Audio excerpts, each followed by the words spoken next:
voice of the relocation industry. I am your host, Ben Cross, and I am joined by my good friends here at AltoVita in London. We're in London. We are live from London. How cool is this? Super cool. You've come. This is great. We got Caroline Boyle here, Vice President, Client Success here at AltoVita. I'm sorry, I'm like banging the table. I got to watch the microphone. We got Vivi, Himmel, CEO, AltoVita. We got Ashley Jacobs here, Vice President of Marketing. How y'all doing today? Awesome. Very good. We've had a long day of strategy meetings, so our brains are kind of like, mush, but we're having a lot of fun here, and it's a good mush. Yeah. So thanks for everybody for joining us today. We're going to talk about, managing a distributed team globally and the challenges that come along with that, as well as what happens when we all get together and what does that feel like, and what is some of the magic that happens through collaboration. We can talk about corporate housing as well. We can talk about, do y'all like this time slot right now? Because I'm sure there's going to be a lot of people who love the time slot. So let us know who you are, where you are. I'm going to try to read these comments. I'm a little further away than normal. So let's see how that goes. And if you got questions, feel free to leave them here. I just want one quick take before we get into the questions and everything and the comments from everybody else. We got together last night. We got to hang out and have some kind of like cool team time. What was kind of like your biggest takeaway from hanging out last night for the first time with many of us? Caroline, we'll start with you. It's we're waiting for this moment. We're in 3D, we're in person, we're off the screen, which is amazing. I think it was just kind of mind-blown moment. We have real conversation that isn't just about efficiency. Let's get something done. I think that's always a problem with Zoom calls, right? You just have, is it like to the point so much? You want to be to the point, in Zoom? Yeah. And then we got a chance to like really be social and hang out. Vivi, was it weird seeing people that you've been working with for a year and a half, 2 years? It was really, really weird to see you in person. I mean, see me? This particular one, we've been on Zoom for thousands of hours together. I mean, really in the past 14 months. So thankful, so blessed that you're both here. Made the time to fly all the way from DC, all the way from Dallas. And we're just really, really happy to have you.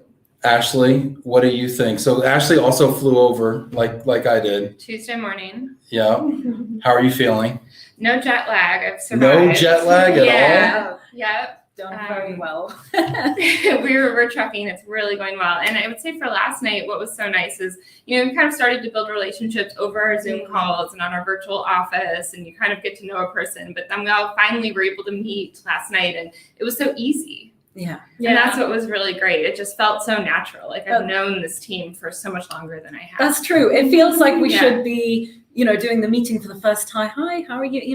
The polite thing, but we're not. It's just, we know you. Yeah, we know each other. We can joke around with each other. We're just joking. We just went right in there into skipped first date, went straight to. It did feel very familiar. It did feel very familiar, right? Yeah. Which is odd for the first time meeting people, but it wasn't really the first time, which I think really validates the whole Zoom virtual experience in a big way. The amount of things that we've done virtually, whether it be from a team operationally, team, organizational standpoint, and from a marketing standpoint, have been really, I honestly don't think I would have imagined it was possible prior to the pandemic to do the things that we've done.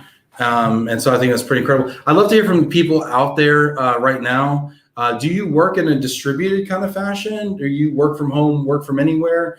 Are you going into an office? Have you had experience working from everywhere? What is your organization? How is it structured? I'd love to know. Leave it in the comments here and we'll kind of shout you out. Tim saying, hi all, Love and Relo across the pond. Love it. Awesome. Rob Zeitz checking in from Boston. There we go. Let's see if we have more people from other continents. Usually we skew US on the show. It's very late, your show, to be fair. It's really late for it's getting very close to my bedtime. So Bedtime. Yeah. It's always Ben or wine. So I lose 4 days out of 5 in Vivi's house. Let's see here. Wendell. Wendell. Hi, friends. Major FOMO. FOMO. I know. Wendell's awesome. Wendell's based in Seattle. I wish you were here. Yeah, Wendell's great. Let's see here. Ray, good morning from sunny Vancouver. Rob checking in, excited. Ben is to be in London. I love how excited Ben is to be in London. Yeah, we're going to talk a little bit about first impressions. Yeah, okay, so what are your, this is it. What are your first impressions? Your first. This is my first, a lot of things. Yeah. Transatlantic flight, Europe, London, which London, I guess, is no longer a subset of Europe, which is odd too. We can talk about that. Geographically, it's in the continent. Politically, it's not part of it. I think that it was more similar to the States than maybe I even thought it was going to be, at least so far. I'm only like 24 hours in. So that's one. It reminded me walking around, it reminded me of like a bizarro New York, DC mishmash. For me a little bit. Ashley, what are your thoughts? I see why you think that. There, major cosmopolitan cities all over the world. You get a lot of the same stores now, and so it's like, oh yeah, I know Zara. Okay, I saw West Elm. That's very familiar. West Elm everywhere, and so you have that familiarity. And then within all of that, there's these other things that are different. Like the architecture is so much bolder and grander and more beautiful, and the streets are narrower and windy, and you have all these back alleys that are very unique. And so, the alleys and the streets. Yeah, that's different. Yeah. Y'all don't have street signs here. No, we don't like those. No. It's Is it the aesthetic, or just everybody's born with an understanding of where they are? When they were making the roads, they made them for the street signs. They made them for pedestrians here, but yours are for cars. So when you your American street signs are always up high, and they're hanging and all this sort of stuff, whereas ours are always down street level, and they're always on the side of a building. And on the side of a building, and you have to sort of search when you're having a look. You're like, am I on the right street? Yeah. You'll have to teach me where to look, because I could not find the office today. This is great. We got LinkedIn users checking in. So great to have you here in London. Super exciting. Yeah, Shana, that's really exciting. Look at this. Hello from Brazil. We got Brazil here. London's in the house. Naran. Hey, y'all. Naran. Do they say y'all here? No. Okay. That's for me. Thank you, Naran. That's for you. I appreciate this. This is great. Francois saying missing Wendell there. Yolanda checking in from Maryland. And if I mispronounce anybody's name or I mess up the reading of your comment, I'm sitting a good meter away from y'all do the feet. Y'all do the feet here still, right? Yeah. Okay. I'm sorry for my blatant ignorance. Jason Rollins checking in. Good morning. So it's morning. So what time? So also let us know what time it is, and if you like the time zone. Look at this. Vinny Valverde. Cheers from Portland. Vinny's going to be on tomorrow doing the match game. He's hosting the match game with some celebrity judges for Move for Hunger. Shout out to Vinny and all the great people that are going to be on tomorrow. That is a can't miss. You're going to just thank me later for that. Look at this. Icon Relocation in India checking in. Hey. Look at that. One of the DSP partners out there. Look at that. That's fantastic. See, and that's a time zone we never reach. Exactly. With my normal time. Yeah, with APAC. Yeah. That's fantastic. Jamie Maslow, look at Jamie. that. Checking in. Miguel. Look at Miguel. Look, we're saying their names. Isn't it nice? Yeah. This is great. We got Marietta checking in here. Simon Hood checking in. Welcome to London, Ben. I can't read all that. That's great. Simon, look me up. Let's hang out Friday night. Buy me a pint. All right. Damien, welcome to London. Look at all these Londoners here. This is fantastic. We should have like a little event with the public. We should. Indeed. Should we have like a pub night one night with like the general population? On Friday? Post the pub name and just say turn up. Yeah. What do y'all think about that? Yeah. If you're watching right now, let us know if we should do a pub night Friday night. Yes. Meet us. If people would actually come out for that, let us know. That Sandra was so Clary, cool. It's great to see the AltoVita team, and so happy that Ben. First trip up to the UK. Enjoy. And I'm really Find some time to do some sightseeing.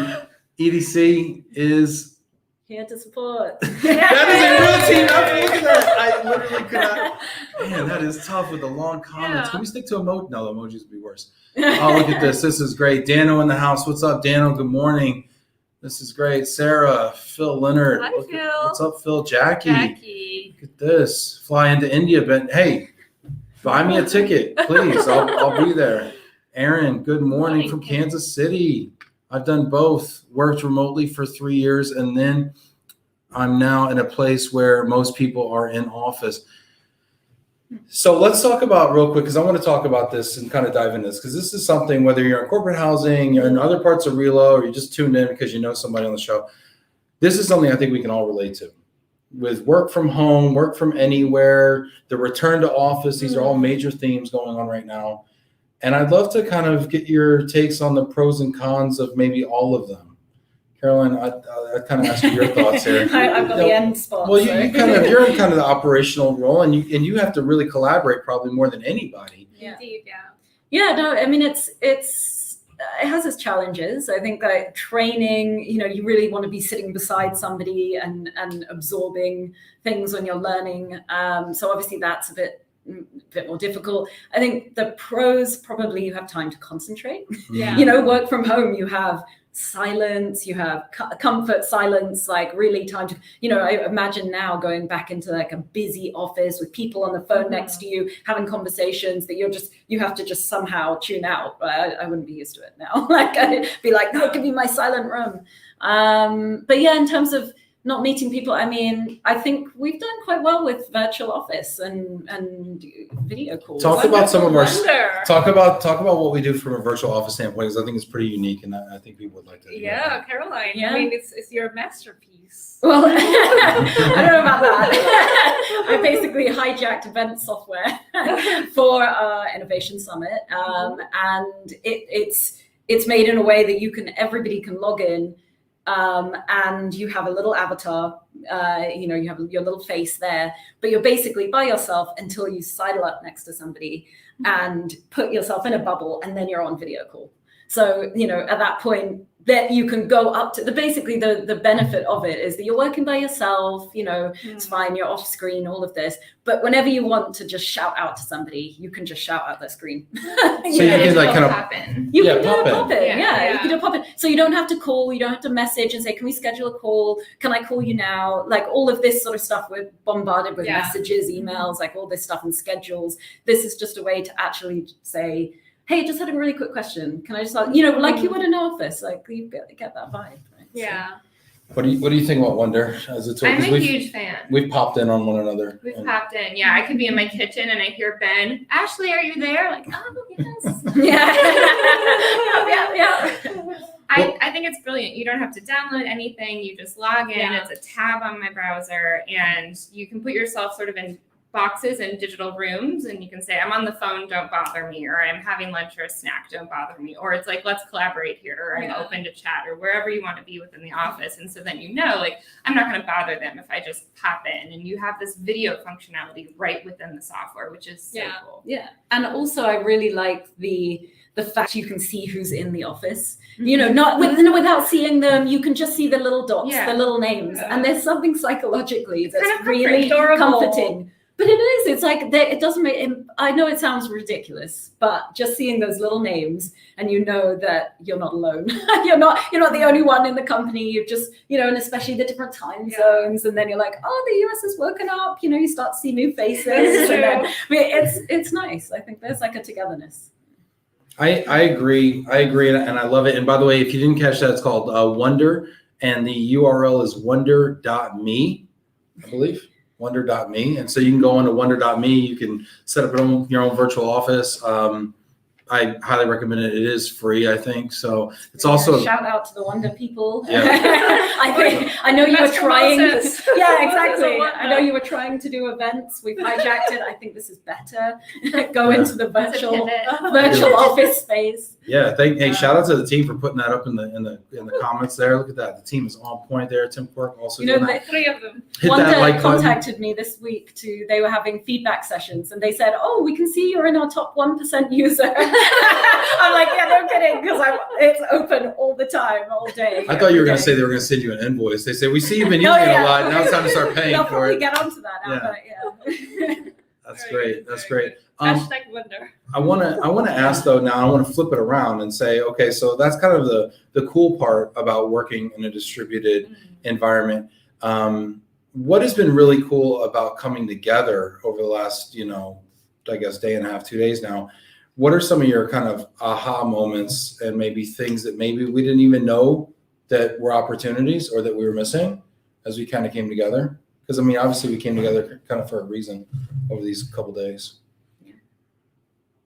I would say the big aha moment of today was our reservation session. And it's the ability to more easily get together and sort of lift the curtain, as you say, Caroline, behind how something works on the back end or how something works for a specific person on your team and what their day-to-day is like. It's like, oh, wow, I just understand fully now 10 of your pain points and let's all collaborate together on how to fix it, or how can we make things more efficient and easier for everybody on the team. And it's easy to do that when you have 11 people around a table together in the same room. Yeah, to be able to actually talk about the same problem, but from everyone's different angle and perspective, it's amazing. And there is definitely something different about, as much as I love the video call when you do get to just jump in on somebody one-on-one, there's something about a big group call that's just inefficient. Nobody wants to jump out and speak on them. Everybody's quite silent and reserved.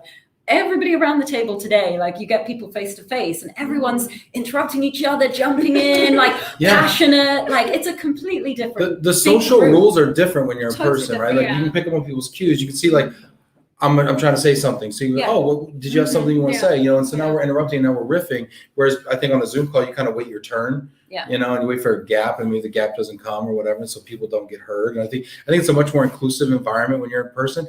And I also think that the power of diverse thought and experiences really shows itself in this kind of group, because to your point, when we're talking about the reservations process, right? And we're kind of troubleshooting maybe a reservations process. I mean, you know, Ibrahim had a very technical solution. You know, Francois had a kind of something that kind of comes out of almost growth hacking and automation of processes. You know, people have feedback from a user experience standpoint. There was just so many, you know, supply chain was there. So many different perspectives. And I just felt like the quality of the solutions that we were coming up with were so much more robust. Yeah. And also you have so much more attention, right? Like you can only do as many hours of Zoom every day. And we did this for hours and hours. And here we are, we're still adrenaline high. And it's harder to multitask in the background when you're in person. Exactly. You have more of your focus. Exactly. Yeah. That's a great point, the accountability of being in person. One of the big themes that we've been really addressing is breaking down silos. Absolutely. And I think that is a real risk when you have a dispersed or distributed workforce. I mean, Vivi, that's been a theme this week that you've been kind of drilling home with us. Why is that important? It's so important for us particularly because we have amazing people. Like I mentioned earlier, we have all the right ingredients, but we're not cooking it well. So this is kind of like our pot, our stove, to make sure that we're blending and we taste good. And are you hungry? It's so fun to hear the analogies, right? Because you're using a cooking analogy. I would use you know, we're all great players, but we have to learn how to play together. Absolutely. Right. So it's almost like practice getting on the pitch together, right? And doing a kick around. I'm really working on my language. I'm enjoying it. But I mean, for AltoVita, it's quite unique because we also are a global company. So we do need representatives in the US, in Latin America, in APAC, in EMEA, so on and so forth. So, you know, in the future, maybe we can compromise by having this new concept called the traveling office. We talked about it yesterday. Ashley said, you know, we need to get together in London. This is home. But then maybe every half year or so, we can choose a destination where we can kind of like have an outside together, and really instead of spending lots of money into offices, then you can have like quality time every 6 months or so with the team. Wow. I love it. So offsites in region and kind of float that around. Yeah. And as a global company, I think that helps too. You're not only having time together with your team to strategize and have that personal face time, but then you're also diving deeper into an area and a region. Yeah. I got to tell you, coming to London and getting to stay in a apart hotel, which I've never been in a apart hotel, right? So I've heard of apart hotels when we're talking to clients. I've stayed in, you know, serviced apartments before. I've stayed in hotels before, but I've never stayed in a apart hotel. And to me, it was a real eye opener because I'm also now as a customer of this unit, right? I'm looking at it differently than when it's I'm pitching it or selling it, right? I'm looking at it like, this, you know, this stove is different, or this shower is different, or this is really nice, or this welcome kit is is really a nice touch, or what's my proximity to these types of shops. And, because it's one thing to talk about these things on a PowerPoint slide. It's another thing when you live it and you're the assignee. Even the small things, you don't know until you live there, right? Yeah. Like there was something, we were staying at one last week, Naran and I going to Zurich, and we noticed that there wasn't a mirror in the room. Now, like, how would you know that? You hadn't, it just, there's these little things that were like, oh, doesn't quite work, or this is, and when we talk about, really well designed and things, it makes a big difference to you. Those home-like amenities that you're looking for. Yeah, you but need just, you need dishes in the kitchen. Yeah, exactly. No, all this stuff. So it's definitely good to experience the product. This is great. So we have a lot of comments coming in. Keep those comments and questions coming in. I want to hear your thoughts here. I'm going to do my best to read those. I want to hear your thoughts about distributed workforces, about coming together and collaborating, the value of that, and maybe the strength of diverse teams. Love to hear your thoughts on all these things, as well as corporate housing, of course. Brian Liparopoulos has a question for us. Who's your favorite football team, Ben? Not American football. Proper football. Oh, geez. So this is funny. So I was actually looking up proper football games to go see on Saturday. And apparently there's a lot of proper football to be seen. And so I'm like, well, I don't even know where these teams play. So then I looked up how many of these teams are actually in London. So that was a subset of that. And then I thought my friend Ben Sukia is a big Arsenal fan. And so I looked up Arsenal and I said, well, hey, Ben, can we go to an Arsenal game? And of course, he had like a bunch of reasons why he couldn't go. One of them, this is when I get in trouble in these lives. One of them was because Arsenal's terrible. So Arsenal is apparently at the bottom of the table. Is that a table? Is that what the table? Are they at the bottom? Yeah, they're bottom of they're bad. They're in bad shape. They're in real bad. Hey, to you Arsenal fans, you need to get your stuff together because you're in bad shape. And I've been watching my Ted Lasso. You might get relegated. Okay, you're in bad shape. So anyway, he said it might be dangerous to go for a tourist because these games are really important. So I could use some advice on who to support. I think that's what you call it, not root for, but who to support. Oh, yeah. So who should I support? If I have some time on Saturday to go to a proper football game, who should I support? This is a big question. It's I think sports are like football is a little bit different than American sports in that it's like tribal. You are born into born into something, and it doesn't matter where you live. Like that is your team, and that will be your team whether they win or lose. Like it's passionate. Like it's not something you can just. If they get relegated, do you have the right to choose a team that's relevant? No, that's your team. That's your all the way down. No matter how many runs they drop, Vivi's nodding. I mean, my husband is such a massive fan of football, and he can recite every single player and kind of like draw a profile. Okay. He's so knowledgeable, and he's exactly like what Caroline said. He's very tribal when it comes to his favorite football team, which is Dortmund, where he's from. Wait, what's the? I'm sorry. What's the name? Dortmund. Dortmund. Yeah, in Germany. Okay. So they're near Dusseldorf, Essen, that area. So they're not playing here in London. But they're not a English football team. Okay. They could be playing. This is part of the European League. Well, I'm taking suggestions. So if you want me to support somebody, my fandom is for sale. A small donation to Move for Hunger, and I will root for whatever team. I'll probably buy tickets with that and donate the remainder. So Caroline, who should I support? You dodged the question. I did dodge It's a dodgy answer. It's a dodgy answer. Well, I am quite near to Arsenal, to be fair. Oh, so I was insulting your team. Oh, gosh. And that's our show, ladies and gentlemen. Oh, that's great. No, I don't. I can't say I'm a big fan because I don't even know where they are. You just went on and on and on about how dyed in the wool of a fan you must be. I'm not going to just pick up one randomly because I feel like. So you're an Arsenal supporter. That's fine. Well, I don't know if I would say that. Arsenal supporters would come to me and be like, "Well, you're not really a supporter. Okay. Can you actually tell me where they are in the league?" I don't know. Okay, so maybe we'll go to an Arsenal game. Jackie's got an opinion here. As long as it's not Man City. Man Man City. Oh, this is good. It's getting. And every team has a rivalry team, so that that's a whole. This is wonderful. This is great. We got Veronica Brooms here. Hi, Ben and team at AltoVita. Hello from Sheffield. Oh, Veronica was so sweet. She sent me an email as soon as I landed, welcoming to the country. It which is great. Rob says not Chelsea. You know, we have a lot of not stuff, but nobody's telling me who to root for. They must all be Arsenal fans. Is that what it is? Just this is great. Let's see here. Roman, good to see you traveling the world, Ben. So exciting. Yeah, Roman, thank you so much. You got any tips for me? Let me know here. Janet Turner saying nice to see you. Vivi was just mentioning you, Janet here. Rob Zeitz, we need a picture of Ben with Big Ben. Big Ben. We do. It's under Unlike Big scaffolding. Ben, I work for a living. No, all right.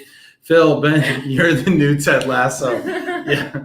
Did you get my newsletter? It was pretty epic. Let's see here. Rob Maisel here, who is my travel coach, checking in from New York City. Congrats on first time across the pond. Yeah, and Rob, I read your book last night as well. So great book. Go get that book, Transforming Through Travel. Let's see here. Loving Ted Lasso. Everybody's loving the Ted Lasso. We've got people say favorite teams, AFC Richmond. From Ted Lasso. Do you even have Ted Lasso over here? No, that's fine. It's okay. Apple TV. Apple TV. This is a smash hit. It is a smash hit. In the Season States. 2 is on now. Yeah, Ashley and I have been talking about Ted Lasso. Ted Lasso. It's actually where we get our English cultural training before we came over. Yeah, we were No studying. way. What is this show? I need to It's- fact check. It's amazing. It's on Apple TV. Do y'all have Apple TV here? I mean, We have Netflix. This is half the download conversations. it. Do y'all do this over here? That's half the conversations when I came last night. Do y'all do this? Do y'all not do this? have Do you this? sit do up that? at the bar or not at the bar? There were surprisingly a lot of things that were different, more than I Yeah? thought there What would are your be. different Yeah, languages? name one. So the sitting at the bar. Oh, I mean, that's up for Cultural debate. difference. I This was feel very the comments controversial. might go wild if we start. Here's a question if we for- start like saying our opinions. Here's a question for all the British folks out there. Is it okay to walk into a pub and sit at a bar by yourself You have a drink. and have a drink as opposed I mean, to is it okay? Fine, but would you like? I'm sure people would say Would yes. you? But how many times have you done it? How many Let's times? be honest. over Let's be under honest. 10 times in your life And you're you've not gone waiting in for someone. and Just going in just going in to to meet sit and have a drink by yourself. the public. Yes. Yeah, Cliff feels he's been lied to. So do I, Cliff. Apparently there's no basis on actual English anything. That would be brilliant. Ben with Big Ben. Yes, I know. The humor is not lost on me. Rick Furno, Big Ben is under. Hey, Wow. Rick, It thanks is for under. tuning in. I appreciate it. I know you got a busy day here. We actually got a practical question here from Jamie, stateside. Ben, how are you going to watch the Cowboys versus Bucks game tomorrow night? What's the opposite of proper? Improper? Improper football. We call this improper football. So I'm a big fan of improper football, I see. and the Cowboys are my team. Yeah. Born and raised. Cowboys, So- most valuable team. in They're the most world. valuable team in the world, worth $5+ billion. Billions. Yeah. Yeah. MU is nowhere near. Yeah, nowhere near. I mean, we could probably find American sports bar somewhere. I feel like there's enough Americans dotting around. There's enough dotting around. They'll have sorted this out, I think. The problem is not if there's enough Americans dotting around or if there's a place that'll play. It's the time. Oh yeah, I can't help. So it's the season opener, and the Dallas Cowboys, who's called America's team, and since it's my show, I get to say that America's team is playing Tom Brady and the Tampa Bay Buccaneers. Okay, you know Tom Brady. Okay, we know. Yeah. So they won the Super Bowl, which is our championship. Yeah. And so they're opening the season at on Thursday at 8:20 Eastern New York time. Oh, that's only. It's only 1 a.m. 1:20 here, and it's a 3-hour match or game. That's like issue. Yeah. 3 So hours. I'll be watching improper football till 4:20 in the morning. When's this on Saturday night? It's on Thursday night. Tomorrow night. Tomorrow night. Oh, Wow. okay. I was gonna say if it's your last day, We then might it's just struggle with our getting finish. you back in the thing. Yeah. you've got Well, you don't have to shoot. watch improper. I don't have a photo. I have a photo shoot. Yeah. I thought we weren't doing. No, because I have to You're doing it I have Friday. coffee. I have Yeah. coffee with You have to look a fresh on colleague Friday. on at 11 o'clock. What time is the photo shoot? Oh, No, that's fine. 3 We or talked 4. about that. You're okay. You can I'm come fine? after. Yeah. Okay. Actually, schedule Yeah. master Yeah. of this week. Oh gosh. check if you're allowed to break. Actually, you're allowed to break. That was almost terrible. Can I get a coffee? That was When am I almost- allowed? When's break time? Let's see here. This is great here. Rick Furno saying, "No way, I will stand at a bar but not sit by myself. Sitting is silly. Okay. Or it's more comfortable. This is great. This is great. No, sitting is a statement. That's a statement that you've come to sit at a bar by yourself. You're either pretending to be an American movie or you're just a very lonely person. I don't know. That's not okay. Big opinions for a live show. I love it. No, this is good. I just You're pretending to be a lonely American if you sit in a no, bar. but it works in America. I think I'm going to be The that lonely movies American. tell us that people do that in America. Japan is very common. There you go. And then people like side up, and it's okay just to be like, oh, hey, and then hit on somebody at a bar because you'd be there legitimately by yourself. You know what? In Japan, they don't even do that. They even eat by themselves in a ramen bar. Yeah, that's. You Oh, are ramen. on your own. Yeah, I went into one In of your those. It is a cubicle. booth. Yeah, you It's a go very with somebody else, and individual- you're like, I'll see you afterwards. Go and get it. even. No, but, but, yeah, but it's kind of Drinking and messy. eating. Oh, wow. it is messy. It's an alone sport. Jackie says, and she's from Not Britain. as a solo woman. not as a solo woman. That was part of the debate, is a Yeah. woman would not by herself That's right. sit at a bar. This is But in the great. US, okay. Oh yeah, fine. See, it's a different gig. This is great. This feels like the scene in Love Actually where the UK guy goes to Milwaukee, but reverse. The comments are great. This is wonderful. This is so much fun. Go Seahawks, the improper football team.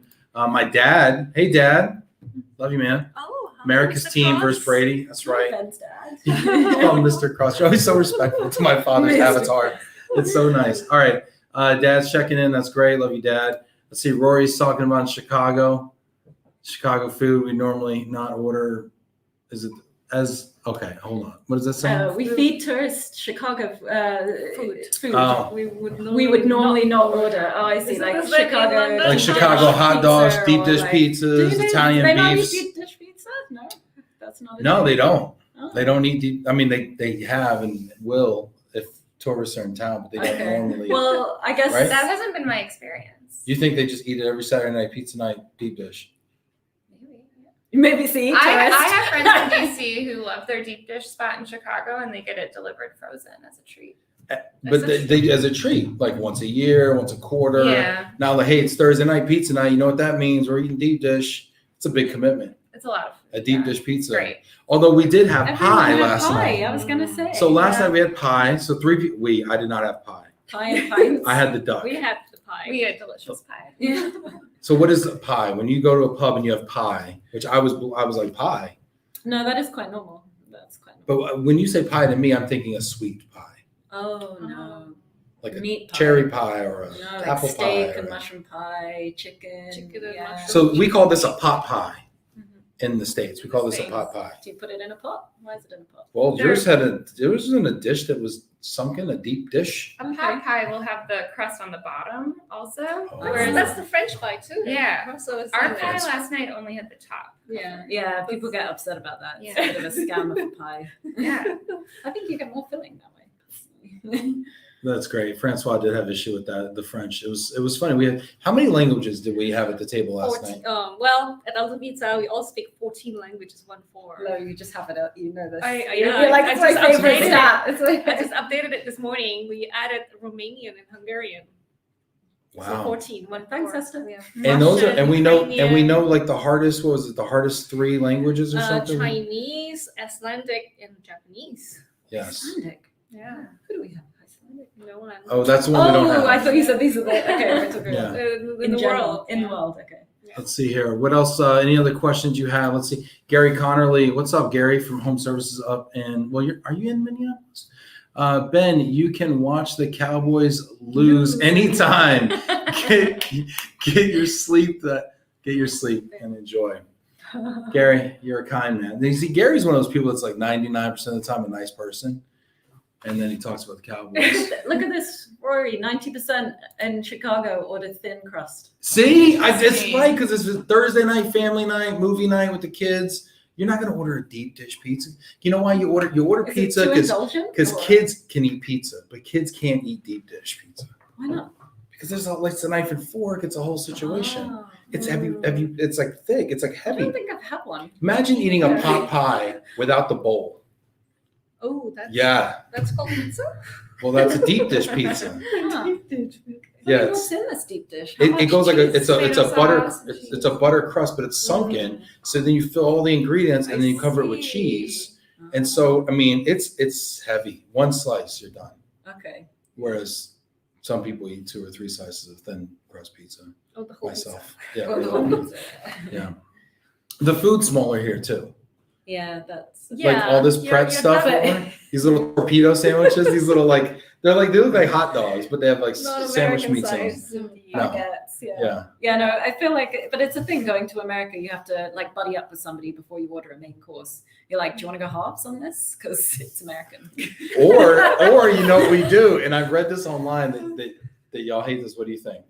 Is you take a doggy bag home, you take it to go, you take your leftovers to go. Yeah. Look at the That's face; they're weird in trying other not to say countries. anything. I feel like that's What do you more think about this? acceptable now. No, I think it's more common now. Vivi, you It's have so opinions? wasteful to not take it to go It and is eat it later. It depends on the type of place, right? Like if it's an Asian restaurant, then you would Then take it. you would always do that. You would always take it. Whereas then if you go for like a French dinner and then you start saying, could you put it in a box? I mean, you'd get thrown out, surely. Not quite, but you get this weird stare. It's not, no. So if I go sit at a bar by myself and order a pie and only And eat then half of say that it, you wanna should I have ask to have it that. boxed for me to take back to my apart hotel? Yeah, try that. Tell me what happens. Yeah. I will try that. Tell me what happens. That's Only great. acceptable for Asian food. Yeah, that is the rule. Why Right? is It's that? Asian. Let's see here. Quinn is saying head to Prospect of Whitby. Stan. what is that? I don't know. bar? Can you give more information, please? Expound. Yeah. Rory, Chinese has a bunch of dialects, correct? Correct, indeed. Yeah. Which do we have an opinion on which one's the most difficult? Or are they all- Cantonese. Cantonese. Cantonese Okay. has 9 tones. Like the Mandarin is already the easiest part of the whole Chinese dialects. It's the most standard and easiest, and only has 4 tones. And how As many? opposed to The 9. bigger question is how many does Vivi speak? Oh, I just speak Mandarin, not Just Mandarin. Cantonese. Okay. I thought with you because it's Hong Kong is Cantonese, right? Yeah, Hong Kong is Cantonese. Yeah, I don't speak Cantonese because my family is not Cantonese. My family is Hakka.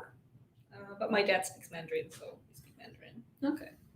When you say a tone, Your I'm sorry. Is a Yeah. tone like an accent, like we would call it an accent in the tone States? is like the way you pronounce a syllable. Like, yeah, like Yeah, s give us some is, it Chinese. can be 4, and s can be death.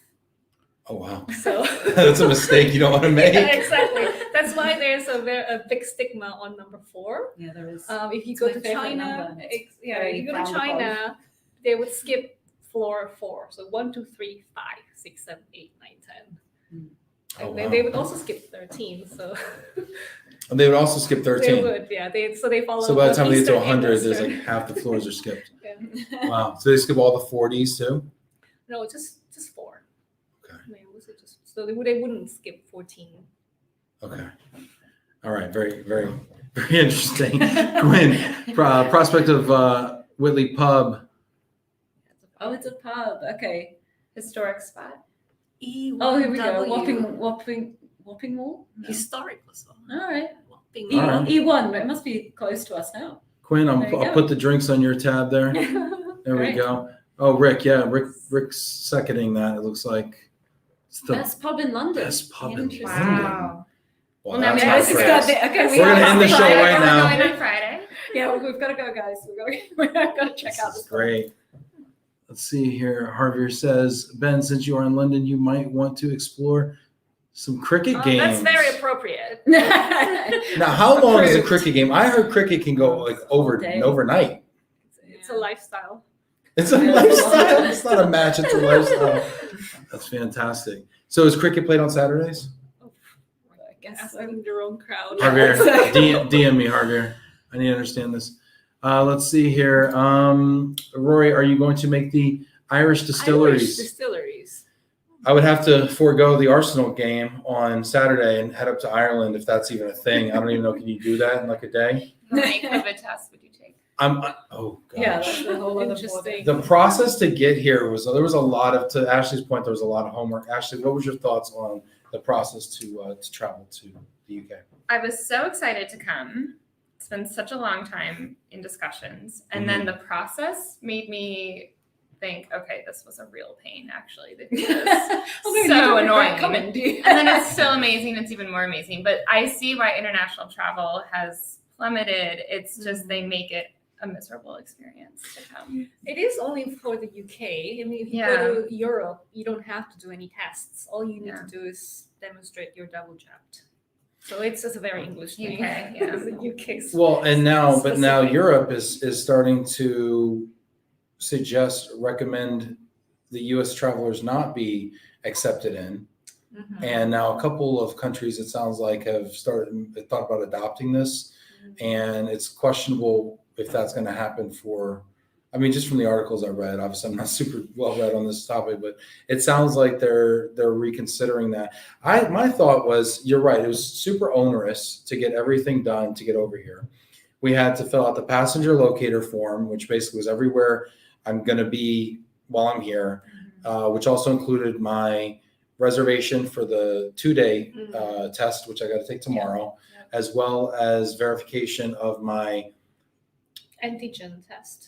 Well, I had to do a PCR test, which pre-departure, which means I didn't have COVID. It was a lab test, not a right, as American. Yeah, so I had to do that, and then do we have to fill out your vaccination status? So vaccination you're card exempt from quarantine. Right. So I do those four things, and then I have to, which I forgot about. I have to actually schedule a test before we get back on the plane, which we have to figure out. That is very much more rigorous. It's very rigorous than us coming back to the UK. Same thing, I think. Passions are located, but not PCR before departure. No, antigen. Antigen. We had the antigen. Yeah. So as I'm thinking about that, though, I'm thinking this is so rigorous. I feel like this same process could be replicated for really any country combination. I mean, it seems pretty, I want to say airtight of a process. So it kind of makes me wonder and wish they should roll that out for every country combination instead of like for instance, the U.S. should roll that out for people coming in. U.S. should let us in. That'd be nice. That's a first step. That would be great. If you could just call Joe and get him to. It never came up in conversation with Joe. Yeah. That'd be great. No, but it's a real thing, and especially with conferences coming up, right? October is a big conference month. There's a few that I'm going to be at in the States, and there's been some discussion when I've talked to some immigration firms about using a national interest exemption to get key people, senior executive leaders who, to make a case to apply for access to the States that'd be in the national interest to support the infrastructure and the economic viability of the country, right? So if you're investing into the U.S., you're allowed to come to the U.S. If you're investing in the U.S. or supporting the infrastructure of the U.S. And it could be argued, and I know this is a leap, but it could be argued that corporate housing, for one, is obviously there's a shortage of housing. So you could argue that anything to augment that would make sense. There's a shortage of, transportation drivers in all sectors. So you could argue that anything to support the transportation infrastructure. I'm just kind of talking about global mobility verticals, So it might be something, worth reaching out to some. Now I've talked to some immigration attorneys and they're like, yeah, we can definitely fill that out. And there's a 50-50 shot that it gets approved, or we think maybe even better than that. And then I've talked to some that they say, no, that's absolutely absurd. And so, Well, when I was in Berlin last week, I spoke to my fellow panelist. He just flew in from New York. I'm like, oh, do you live in New York? No, I live here in Berlin. How did you get there? And he said the process was pretty simple. He had to make a compelling letter, and he went to the U.S. Embassy. Within 3 days, he got a visa. It's not a visa, it's something like a visa. So he flew to the U.S. and that was it. But I think that he had to say he was making investment into the U.S. arena. Yeah, if you're an investor, that's a pretty clear path. The other thing that we're doing, so I'm bringing Jana to the U.S. for ERC and also for IAM conference, basically for the whole month of October. And she's going to go to Mexico for 2 weeks prior, quarantine in Mexico, because Mexico is a country where people can travel from. Obviously, that's prohibitive for most people to do. But there are workarounds like that. So I don't know where we're going with all that, but those are some ideas about how to get places. We want to be in the US. Yeah. We want to go. Yeah. Let us Open in. the borders. Hopefully by October. Yeah. If you've got any news or updates around that, or if you have any thoughts on some of the strategies that we were talking about, put them in the comments there. I'd love to hear your thoughts here. Look at this. We got Richard Majewski. I was just talking about you, Richard. Hey, just found this the broadcast. There you go. Richard, what do you think of the time? I hope you like it. I think you will. Oh, and then look, we were talking to last night. We were just talking about Henri. Remember? Oh, yeah. I said I don't know any French people, and you're like, "What about Henri?" Hi, I was like, "I do Henri. know Henri." Exactly. Yeah. Wow. All of you guys lined up together. Good to see you. Henri from Bordeaux, Vivi's favorite wine region. No, Burgundy. Oh, sorry, Henri. I tried, buddy. Well, only know. We had a lot of wine chats. That's great. That's fantastic. Let's see here. We got any other comments here that we should address? A cricket game could be for, help me with that. 5 hours. 5 hours. Oh. Shorter version, for a shorter version, then up to 5 days. Oh, God. Now let me ask you, is this version decided on before you start? Hey, you guys want to play a 5 hour or 5 day? What do you what are you Your up for? schedule. Oh man, Javier, that's a big commitment. I thought American improper football was a long game. What is the tipping like? Tipping. It's always a classic. Like, Is it non-existent, versus very US? little, or the typical 20%? Okay, firstly, 20% is not typical. I mean, I know it's typical, but like really, where have you got to that is a typical thing to pay 20%? Any restaurant where you're like It's trying to just- impress the person you're with, that's when you would tip that 20%. Some people tip more than that. Yeah, I've heard 25. Yeah. Default. Wow. Yeah. It's shocking. 20% was included in this bill. I took my sister for her Hasn't it gone bachelor weekend. Over the years? They It's gone up, right? yeah, you know why it's gone up? It's gone up because they artificially suppress the wages for the wait staff. So they'll pay the wait staff $3 an hour Like, how can they get away with that? because it's just augmented shocking. with tipping. So the more we tip, the more rationale there is to continue to suppress wages Yeah. with the argument that, well, you're That's getting not it from the patron. Exactly. They should just pay people properly and Pay people just- properly, just- yeah. it's really bad. Because some days you show up and you have no tables and you make your $3 an hour times 8 for Yeah. $25, and then some days you make $250 or I think something. the system's gone nuts. Yeah. It's- When I lived in the US, which is many years ago now, I remember it was around 10%. yeah. Oh, You were like that. How many years ago? is that? So 20 years ago. So Rory says he tips 20% everywhere. That's awesome. I think it also depends on the size of the bill, right? If it's a $10 check, then $2 $1 is like kind of not enough. It's kind of like for $2, like, okay, fine. It's just the thing with the tipping percentage that gets me. It's like, just because you decided to have the more expensive bottle of wine, somehow you're now Yes. tipping that person more. Right. Yeah. Me It just- bringing you this it bottle doesn't was the make any same amount of sense. effort. Yeah. If it's $20 or $200. Yeah, exactly. And then somehow that's to do with the service you've received. Like, it makes no sense. Pay your people properly. Well, to draw the other side of the coin is when you go to Japan and if you try to tip So rude. Yeah. and leisurely go out, they will chase you and return your money. Like no tips allowed. Because it's seen as something that is like, you don't make as much as me. Here's some extra money. Like, Right. it's seen as disrespectful. Yeah, I can totally see that, right? I mean, if I'm just walking down the street and somebody threw $1 at me, or even $5, I'd be like, well, I Yeah, I don't imagine need at the your end money. of your business meeting, like Yeah. a sales call or something, they were like, "Oh, thanks for coming. Thanks for Here's a tenner for your cab home or whatever." And it's just like, "Oh, okay." I mean, oh wow, yeah. that's funny. I've also heard that the tipping is linked to corruption on a minor scale. That it's a form of that. So if for instance, if I were to go to a bar and I were to start off the evening by busy bar, let's say, and I was start off the evening by putting 20 on the bar or something like that, like tipping in advance to say I want better service, but I'm actually getting preferred over everyone I else who's been see. waiting. Yeah. Or if you give your valet who's parking your car and extra money to kind of park it up front so you don't have to wait in line. And so then it kind of messes up the whole system because anyway. Money speaks. Well, and then also now you have two classes of professionals in restaurants. You have the front of the house who's making, let's just say, $70,000, and then you have the back of the house that's cooking all the food, and they're making $35,000. Yeah. No, it doesn't make sense. Yeah, that makes sense. In London, they I don't know if you've seen yet, but it basically everywhere has 12.5% on the bill. So it's just on there. And except some Chinese restaurants, in which case then you have to offer. Then you have to offer, but I quite like it. When you go out of London, like other places in the UK don't do that. It's quite like not very, very rarely, right? So this is really, I love how we didn't plan to go here, but people are all over this right now. So we have a lot of Americans here and a few Brits. So let's see. Cliff says, I feel that I tip higher now during the pandemic. Yeah.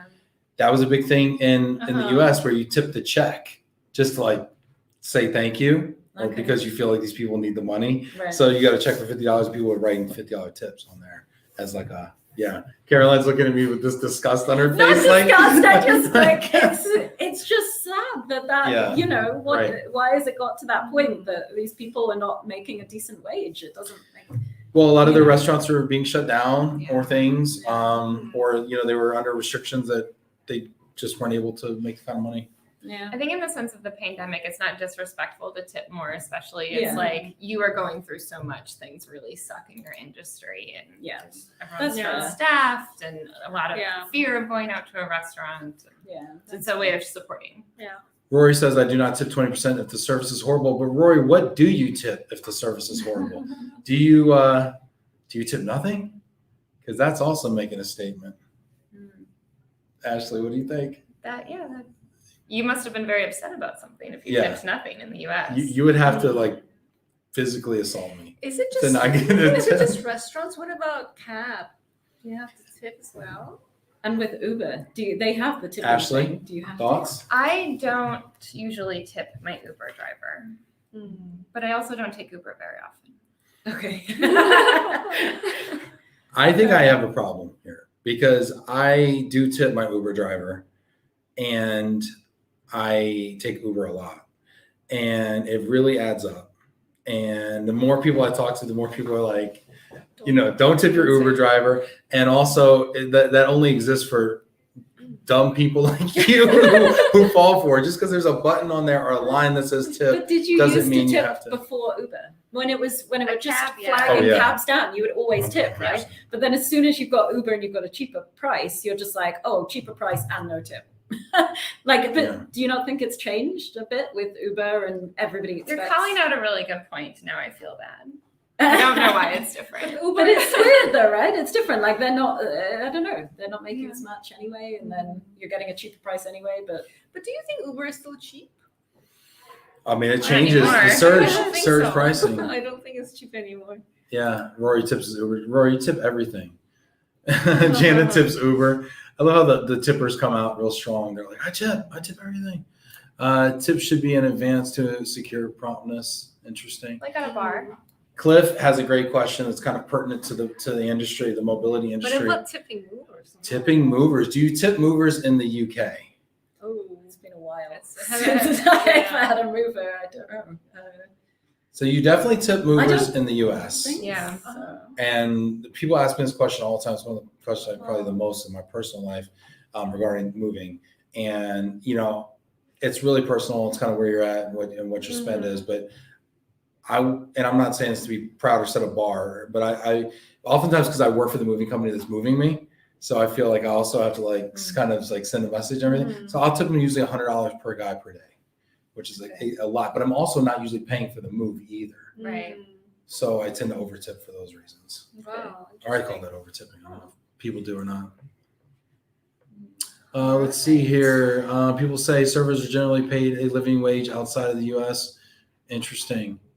Richard's asking, what's that new advert on TV?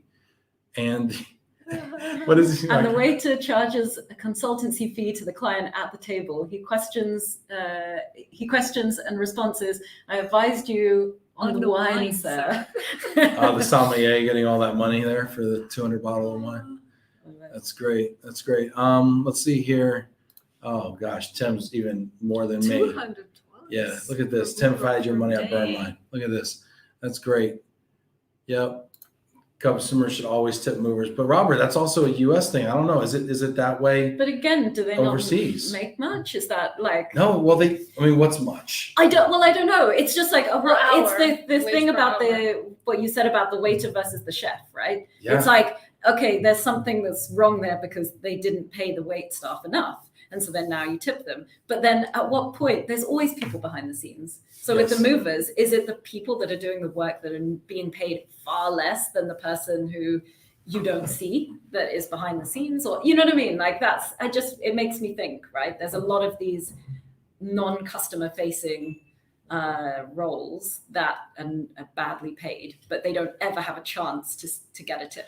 Well, what about in corporate housing? What about house cleaners and things like that? I mean, do you leave a tip when you check out of your hotel or your corporate apartment? Is that standard? Does anybody even ask? Do clients even ask that question? Should I leave think money? from hotels, the tip envelope is starting to go away. Like when you I would haven't seen enter a hotel that. room, there would be an envelope left where you would leave your tip for housekeeping at the end of your stay, and I don't even see them anymore. And not in the U.S. The brands I worked at Marriott, we even got rid of them. Okay. I haven't seen those envelopes for a long time now. Yeah, I usually just leave some money on if I have cash. That's the other problem too. In a tipping society or tipping business, and people aren't carrying cash, what happens? Yeah. I do think that the older generation still tip. So I went on vacation with my mother-in-law, and she insisted on tipping, and my husband was like, "Don't tip." No, I have to tip. So she kept tipping every step of the way. So when they help us with the luggage, she tip. When they help us with the car, she tip. She was just tipping. What country was this? This was in Spain, and she's German. So it's nothing to do with being American. And did they accept it? Was it? Yeah, they accepted it. And I remember my mother would always tip too. It feels like if you don't do that, you feel bad. So it was it was interesting. Wow, this has been interesting. This conversation went a lot of ways, but I think that's kind of what happens when you go to another country. You kind of absorb all of the ways that it's different. And I think for me, one of the things that I've had to remember actually that doing the show has really educated me about was not to come into a situation in another country or another culture where you start from your culture and your country being correct, and you look at all the ways that the other country and the other culture is different, and you say, "Oh, they don't do that over there." They don't, and I'm trying to almost flip that a little bit and say that theirs is correct and we are different, and trying to flip my expectation in a way to stay open-minded and really get the full experience. I think.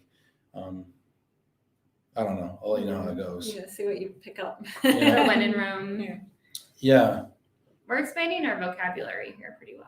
Yeah. We'll see. We'll see what we have you saying by the end of the week. Yeah. This has been a lot of fun. Anything else you want to touch on before we go? You want to leave us with any thoughts? That's what we'll do. We'll go around and we'll say you want to leave us with any thoughts. Caroline, we'll start with you. You always have to start. Yeah. You always have to.